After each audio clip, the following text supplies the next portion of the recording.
حضرت جابر بن عبداللہ رضی اللہ تعالیٰ عنہ فرماتے ہیں والد صاحب میرے انتقال کر گئے احد میں، 6 بہنوں کا بوجھ، ایک روایت میں ہے 10 بہنوں کا بوجھ، اکیلا بھائی۔ فرماتے ہیں قرضے کے نیچے دب گیا، پریشانی میرا جان نہیں چھوڑتی، رشتہ داروں سے دوستوں سے میں نے کہا میرے ساتھ تعاون نہ کرو، صرف میرے جن کا میں نے قرضہ دینا ہے ان سے میری سفارش کر دو کہ یار مہربانی میں دے دوں گا، کوئی میرے ساتھ چلو۔ لیکن کوئی شخص میرے ساتھ چلنے کو تیار، جس کا کوئی نہیں ہوتا اس کا خدا رسول تو ہوتا ہی ہے نا۔ فرماتے کوئی سہارا نہ چلا تو میں در مصطفیٰ پہ آ گیا۔ فرماتے ہیں یارو میں بولا بھی کوئی نہیں، میں نے بات بھی کوئی نہ کی، جملہ بھی کوئی نہیں، بیٹھا، حضور نے میرا چہرہ دیکھا، فرمایا جابر کیا بات ہے؟ یا رسول اللہ قرض خواہ تنگ کرتے ہیں، کھجوریں آنے میں ابھی وقت بڑا ہے، سونیا اگر کھجوریں پکنے تک روک جائیں تو حضور پائی پائی دے دوں گا۔ نبی رحمت صلی اللہ تعالی علیہ وسلم نے فرمایا اچھا، یہ نہیں فرمایا ابو بکر آپ جائیے، عمر آپ جائیے، یہ نہیں فرمایا رکا لکھ دیتا ہوں، معاذ اللہ جیسے ہمارے ہاں رواج ہے ٹیلی فون کر دیتے ہیں۔ حضور نے فرمایا چل میں تیرے ساتھ چلتا ہوں، چل میں تیرے ساتھ چلتا ہوں۔ حضور یہودی کے دروازے پہ فرمایا اسے تنگ نہ کر، پھر دوسرے کے، پھر اسے تنگ نہ کر، بیچارے کے پاس کوئی نہیں، آتا ہے تو دے دیتے ہیں، آ جائیں گی کھجوریں۔ لوگ ٹھہر گئے، ایک سفارش، کہتے ہیں کھجوریں پک گئیں، پیسے زیادہ دینے ہیں، کھجوریں تھوڑی ہیں۔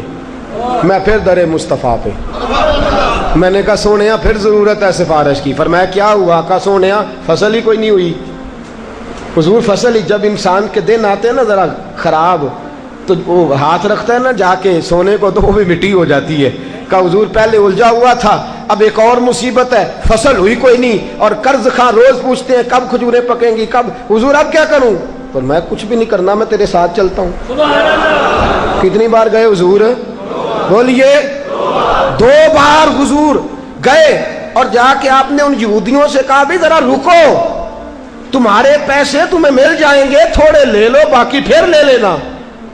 وہ کہنے لگے یہودی تھے نا، یہودی تھے، کہنے لگے جی آپ پہلے بھی آئے تھے وقت دے دیا، اب ہم وقت نہیں دے سکتے، ہمیں تو سارے پیسے چاہیے۔ حضور نے فرمایا اچھا میں تمہیں کہہ رہا ہوں نا کچھ لے لو، کچھ بعد میں مل جائیں گے، قرض بیچارہ پھنس گیا ہے، مل جائیں گے، صبر کرو انتظار۔ کہنے لگے جی ہمیں تو ابھی چاہیے۔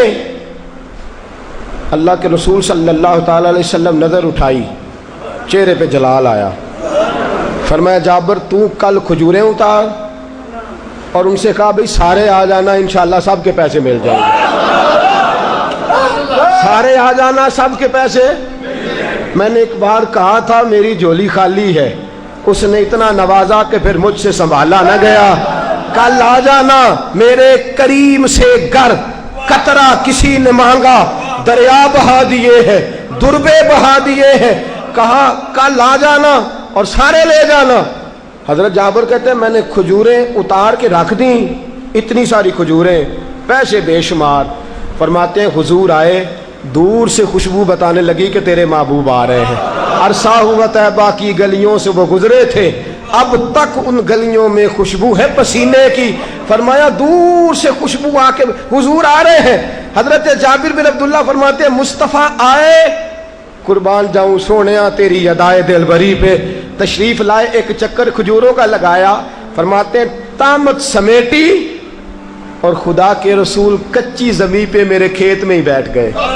ایسا کوئی محبوب کہیں ہوگا نہ کہیں ہے، دیکھو بیٹھا ہے چٹائی پہ مگر عرش نشیں ہے، ملتا نہیں کونین کو کیا کیا تیرے در سے، ایک لفظ نہیں ہے جو تیرے لب پہ نہیں ہے۔ فرمایا حضور نے فرمایا تول اور دے، تول اور دے۔ فرماتے ہیں یاروں کو تو اب مسئلہ ہی کوئی نہیں تھا نا، فرماتے ہیں میں نے کہا لے لو بھائی، آؤ لے لو، آؤ لے لو۔ فرمایا میں 2-2 کلو اضافی دیتا رہا، 2-2 کلو لگیاں نہیں موجاں تلائی رکھی سونے، کہا میں 2-2 کلو اضافی دیتا رہا، سارے دے کے نا۔ فرمایا حضور اٹھے، نبی کریم اٹھے، فرماتے ہیں میں نے کھجوریں دیکھی، میں نے کہا سونیا یہ تو پہلے سے بھی زیادہ ہو گئی ہے۔ فرماتے ہیں میں دوڑا آیا، حضرت عمر کو بتایا، میں نے کہا عمر اللہ نے فضل کر دیا، قرضے بھی ادا ہو گئے، پرافٹ بھی ہو گئی، کھجوریں بھی بچ گئی۔ فرمایا جب حضور تیری طرف چلے تھے نا، مجھے تو اسی وقت پتا چلا کہ تیری سفارش کونین کے امام کر رہے، اللہ ساری خیر فرما دے گا۔ مجھے اسی وقت پتا تھا سب خیر ہو جائے گی۔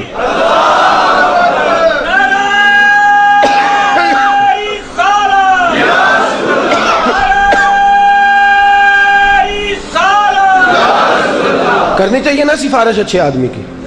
جی تو نہیں کرنی، تھی بول دی نہیں پہ میرے نال گل ہی نہیں کرتے۔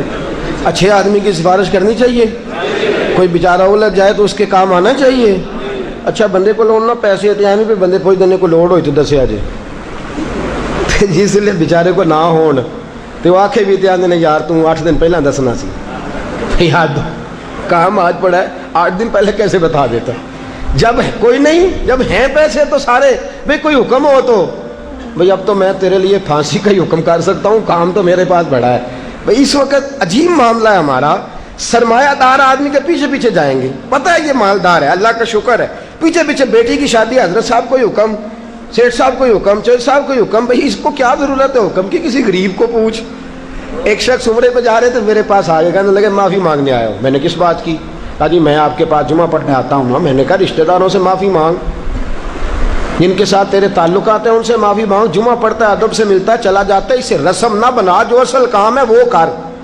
ہم کیا کرتے ہیں رسم، بھئی نہ مجھے معاف کرنا میں عمرہ کرنے جا رہا ہوں، بھئی میں نے معاف کر دیا ہے؟ کوئی نہیں، یہ اس نے پوچھا ہی نہیں۔ بھئی آپ حکم جاری کر کے جا رہے ہیں کہ معاف کر دے مجھے ورنہ دیکھی جائے گی۔ معافی مانگنے کا مطلب تو یہ ہے کہ مانگیں اور منوائیں کہ مجھے تو ہم نے رسومات کا نام رکھ لیا، بھائی چارہ رسومات نہیں، تیرا پتہ چلے گا جب کوئی الجھے گا۔ اور میرے رسول پاک کا طریقہ تھا، حضور امیروں کے ساتھ کھڑے نظر نہیں آیا کرتے تھے، غریبوں کے ساتھ کھڑے نظر آتے تھے۔ بنیں گے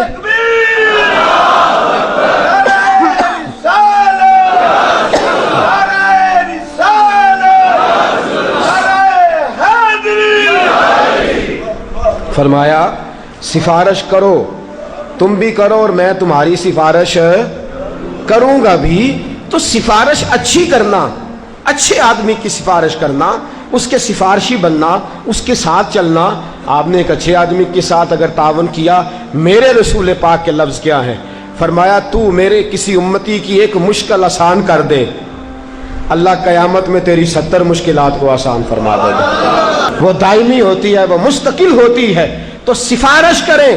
آج بندہ تگڑا ہو تو دسترخوان پہ راشنی ختم ہوتا، اگر پھنس جائے تو وہی بیچارہ، اگر کسی شاعر نے کہا تھا وہ تیری آنکھ ہو یا سنگ ملامت کی چبھن، ارے کون پہنچا ہے میرے درد کی گہرائی تک، بام شہرت میں تو یاروں نے کیا یاد بہت، ساتھ آیا نہ کوئی کوچہ رسوائی تک۔ شعر مشکل تھا، سمجھ نہیں آیا، میں آپ کو میاں صاحب کا شعر سناتا ہوں، سمجھ میں آ جائے گا۔